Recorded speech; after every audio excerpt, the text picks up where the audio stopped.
Artıq televiziya ailəmizin bir üzvü kimi evlərimizə daxil olub. Həyatını televiziyası təsəvvür etmək müasir adam üçün çətindir. Televiziya bütün insanların həyatında müstəsna rolu var. Çünki ancaq insanlar cəmiyyət televiziya vasitəsilə konkret olaraq müəyyən bir məsələ haqqında məcmui şəklində informasiya toplaya bilirlər. Televizordan nağıllar eşidirik, öyrənirik, məlumatlar alırıq, xəbərlər eşidirik. Yəni, televiziya olmasa insanlar heç bir dünyada baş verən, həyatımıza, yəni əhatəmizdə baş verən dəyişikliklər barəsində məlumat ola bilməz. Televiziya yəni bizim dünya görüşümüzü bir qədər də olsa artırır.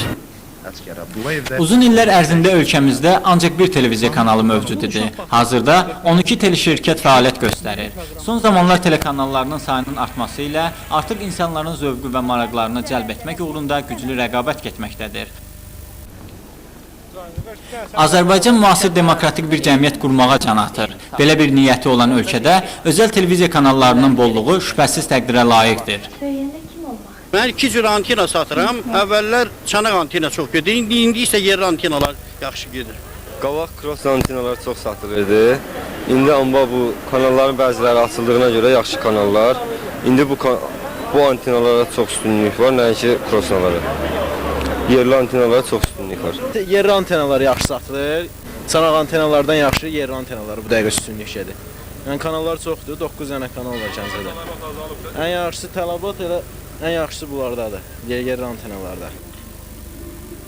Göründüyü kimi son zamanlar tamaşaçılarımız yerli telekanallara baxmağa daha çox üstünlük verirlər. Lakin Azərbaycanda milli dəyərlərimizi təbliğ edən, xüsusilə gənc nəslin dünya görüşünün formalaşmasına yönəldilən verilişlər az olduğuna görə özəl telekanallar məcbur olub tamaşaçı auditoriyasına itirməmək xatirinə qərb filmləri və mentalitetimizə zidd olan verilişlər göstərir.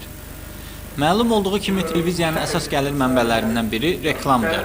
Qeyd edək ki, Azərbaycanda reklam bazarı formalaşmayıb və bu da respublikamızda, xüsusilə regionlarda televiziyanın inkişaf imkanlarını məhdudlaşdırır.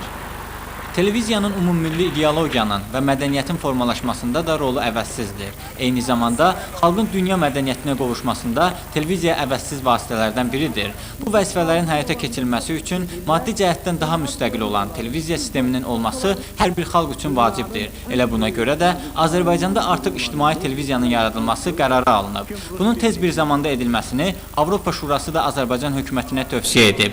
Bu da çox güman ki, Azərbaycanda söz azadlığına, ictimai maraqların ön plana çəkilməsinə xidmət edəcək. Vüsal Məmmədov, Vaqif İbrahim Xəlil, Xəbər Plus.